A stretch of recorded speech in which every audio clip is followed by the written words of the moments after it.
तो तमाम पार्टियां मिलकर प्रशांत किशोर को घेरने का प्रयास कर रही थी कि भाई इनके पास इतना पैसा आ कहां से रहा है कि बिहार विधानसभा चुनाव से पहले ही ये इस तरीके का मैनेजमेंट और इस तरीके का भौकाली अपने साथ लेके चल रहे हैं।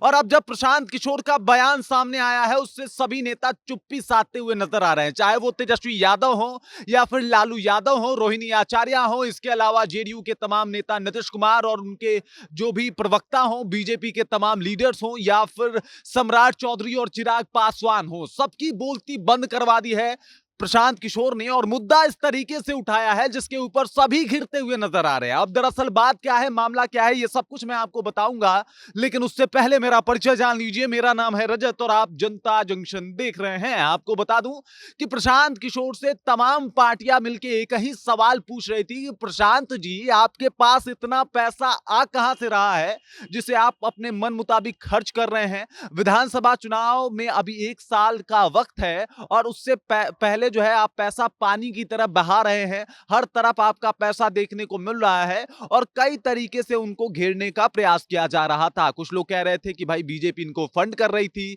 तो कुछ लोग कह रहे हैं कि भाई दूसरे पार्टियों के दलाल थे। इस तरीके के शब्दों तक का प्रयोग किया गया प्रशांत किशोर के लिए। और अब जब प्रशांत किशोर ने अपना तेवर बदला और काउंटर क्वेश्चन पूछा तो उसमें सभी पार्टियां फंसती हुई नजर आई। पूछा इन्होंने कि चलिए मान लेते हैं कि हमारे पास जो पैसा है, हम बाहर गए थे, हम विदेश में भी जाके काम किए हैं, हम पार्टियों के लिए भी जाके काम किए हैं, तो हमारे पास फंड आना लाजमी है और वो आया। उसके बदौलत उसके ऊपर ही हम काम कर रहे हैं, उसके ऊपर ही हम विधानसभा का चुनाव लड़ रहे हैं।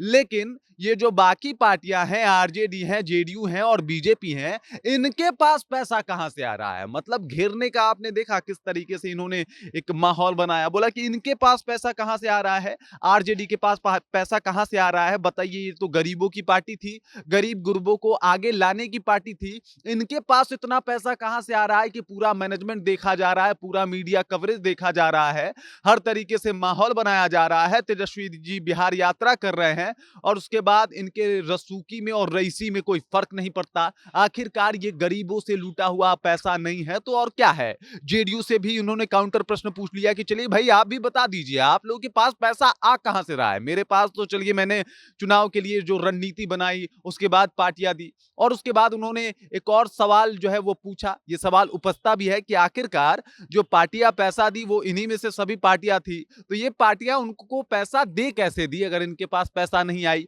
और इस सवाल पे लगभग सभी पार्टियां बिहार में घिरती हुई नजर आ रही हैं। इन्होंने कहा कि आरजेडी और जेडीयू की बाकी राष्ट्रीय स्तर पे औकात क्या है, उनको जानता कौन है और उनकी पहचान क्या है, फिर भी उनके पास इतना ज्यादा पैसा है। तो ये बिहार वासियों का पैसा नहीं है, ये बिहार वालों का पैसा नहीं है, इन आपस के लोगों का पैसा नहीं है, तो किसका पैसा है। मुझसे पैसों के ऊपर बड़ा सवाल पूछा जाता है। मैं सवाल पूछता हूं कि मैंने बाहर जाके कमाया, मैंने रणनीति बना के कमाई, लेकिन इन्होंने कमाया नहीं है, इन्होंने लोगों को लूटा है और उससे इनके पास पैसा आया है और उसी के बदौलत ये उछल रहे हैं। अब इस तरीके का जब कठिन सवाल पूछा है तो सभी पार्टियां मौन व्रत धारण कर चुकी हैं। किसी के पास प्रशांत किशोर के इस सवाल का जवाब नहीं है, लोग परेशान हैं। सभी पार्टियां एक बार फिर से कटघरे में खड़ी हैं क्योंकि प्रशांत किशोर का बयान जो है वो इतना यूनिक है जिससे सभी पार्टियां आहत हैं, परेशान हैं। बाकी प्रशांत किशोर जिस तरीके से अभी दिमाग से खेल रहे हैं और जो उन्होंने प्रश्न पूछा है उसको लेकर आप क्या सोचते हैं, आपकी जहन में क्या कुछ चल रहा है, कृपया कॉमेंट कीजिए और अपना विचार हम तक पहुंचा दीजिए। बाकी आप देख रहे हैं जनता जंक्शन और मेरा नाम रजत है।